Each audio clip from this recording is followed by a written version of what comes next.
याद करते हैं उन लोगों को, लेकिन शायद हम उनको इतना अप्रिशिएट नहीं करते उनकी ज़िंदगी में, उनको वो सपोर्ट नहीं देते। वो अहमद अदीम कासमी का मेरा ख्याल है एक शेर है, अगर मैं सही पढ़ रहा हूँ, कि तमाम उम्र संगजनी करते रहे अहले वतन, ये और बात के दफनाए गए एजाज के साथ। उम्र भर संगजनी करते रहे अहले वतन। जी, उम्र भर संगजनी करते रहे, उम्र भर संगजनी करते रहे अहले अलग बात वतन, है, दफनाएंगे दफनाए गए एजाज के साथ। मेरे वालिद ने आखिरी डायरी में ये लिखा। जी, तो हम वो करते हैं, काश हम ये प्रैक्टिस करें कि जो लोग मौजूद हैं, जो कि इस वक्त हैं, हम उनको उसी मोहब्बत, उसी शफकत, उसी एहतराम के साथ उनके साथ डील करें, ना ये कि इंतज़ार करें कि वो जब चले जाएं इस दुनिया से तो तब हम उनको याद करें, क्योंकि उसका कोई फ़ायदा नहीं है। ठीक है, उनके जो अहले खाना हैं, उनके जो दोस्त हैं, अहबाब हैं, वो इस बात से उन्हें काफ़ी इत्मीनान होगा कि जो उनका साथी, जो कि उनका अब वालिद, उनके भाई, जो भी रिश्तेदार हैं, वो ये समझेंगे कि उनकी जो ये थे काफ़ी उन्होंने उनकी बड़ी खिदमात हैं। और सेनेटर ताज हैदर साहब की जो आखिरी मीटिंग थी, उसमें भी मुझे चेयरमैन साहब ही ने बताया अभी कमेटी में मीटिंग में कि उनकी कमिटमेंट की ये इंतहा थी कि बावजूद उसके कि उनकी सेहत कैंसर के मर्ज से वो नबर्द आज़मा थे, उसके बावजूद भी उन्होंने ये समझा कि उनको इस कमेटी में जाना चाहिए, और वो आए। उन्होंने प्रिविलेजेस कमेटी को प्रिजाइड किया और इससे ये साबित किया कि उनकी कमिटमेंट जो है वो कितनी डीप रूटेड है, कि उन्होंने अपनी सेहत की खराबी के बावजूद उन्होंने ये समझा कि उनको जाना चाहिए, और वो आए। और शायद वही उनकी, मेरा ख्याल है, ज़िंदगी की आखिरी एक पॉलिटिकल एंगेजमेंट थी। तो हमें बड़ा अफसोस है, बड़े दुख के साथ हम कहते हैं कि जो सेनेटर ताज हैदर साहब थे, एक बड़े ही धीमे अंदाज के, एक बड़े मैच्योर किस्म के, उम्र की वजह से नहीं, वैसे उनकी मिजाज में ही मैच्योरिटी थी। उनकी जो बातें थीं, वो जिस तरीके से गुफ्तगू करते थे, जिस मध्यम तरीके से गुफ्तगू करते थे, जितना उबूर था उनको अपनी गुफ्तगू पे या उस सब्जेक्ट पे जिस पे वो बात कर रहे होते थे, वो हमारे लिए काफ़ी हमारे लिए वो हमने उनसे सीखा, दानिस्ता या गैर दानिस्ता तौर पे। लेकिन हम समझते हैं कि हमें अपने इस तरह के कॉलीग्स, जिस तरह के कम आते हैं, टू बी वेरी ऑनेस्ट, जो इंटेलेक्चुअली इतने स्ट्रॉन्ग हों, उनसे हमें गाइडेंस भी मिलती है और हाउस का वक़ार भी बढ़ता है। और उम्मीद हम यही रखते हैं कि आने वाले वक्तों में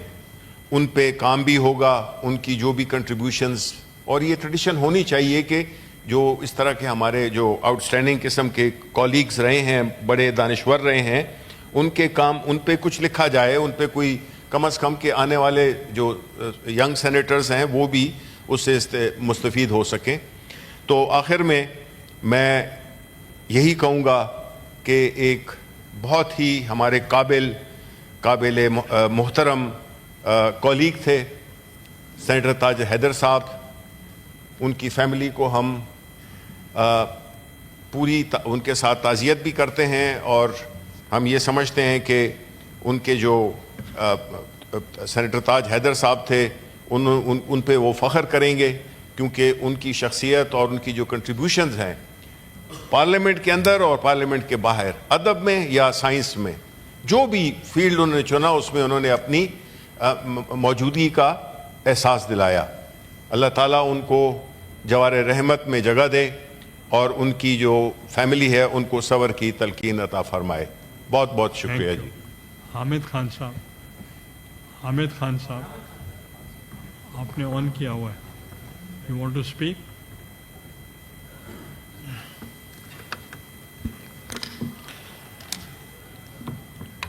बिस्मिल्लाहिर्रहमानिर्रहीम। جناب چیئرمین صاحب،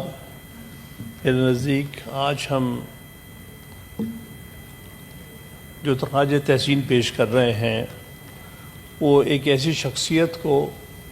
جو کہ حقیقتاً پیپلز پارٹی کے بانیوں میں سے تھے اور اس سے قبل ایک آزاد سوچ رکھنے والے انسان تھے۔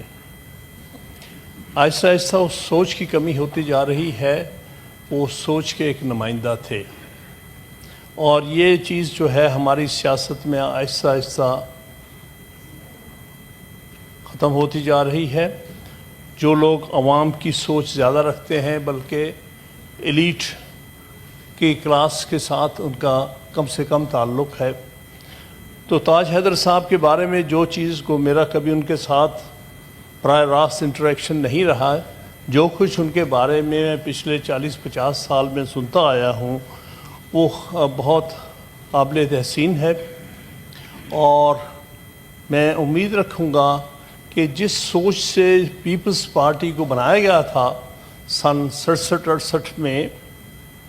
کیونکہ میں تو اس وقت بہرحال میں اس عمر میں تھا جب میرے سامنے یہ سب کچھ ہوا، کو میں ممبر نہیں تھا، لیکن میں ان میں سے ضرور تھا کہ جو پیپلز پارٹی کے اوریجنل تھاٹ کے لوگوں کے ساتھ میں ہمیشہ سوچ کے حوالے سے ساتھ رہا ہوں ایز این ایکٹیوسٹ بھی۔ تو یہ لوگ اب آہستہ آہستہ یہ ان آخری چند لوگوں میں سے ہیں جو کہ در حقیقت آئیڈیالوجیکل ساتھی تھے پیپلز پارٹی کے۔ انہوں نے ہمیشہ آئیڈیالوجی جو پیپلز پارٹی کی تھی بنیادی طور پہ، جس میں عوام کی ایک سوچ تھی، عوام کی بہتری کی سوچ تھی، عوام کو اور ان کے جمہوری حقوق دلانے کی سوچ تھی، جن میں آئین کے لیے اور آئین کی بحالی کے لیے، آئین کی مضبوطی کے لیے ان کی سوچ تھی۔ ان لوگوں میں سے تھے جنہوں نے اوریجنل آئین جو 1973 میں اس ملک کو دیا گیا متفقہ طور پہ، ان کی سوچ رکھنے والے لوگوں میں سے تھے۔ اور پھر 2010 میں بھی جب آئین کو کسی حد تک بحال کیا گیا، دو بڑے ملٹری ڈکٹیٹرز کے خوفناک ادوار کے بعد، تو اس وقت بھی بالکل موجود تھے آئین کو اپنی اصلی شکل میں لے کے آنے میں۔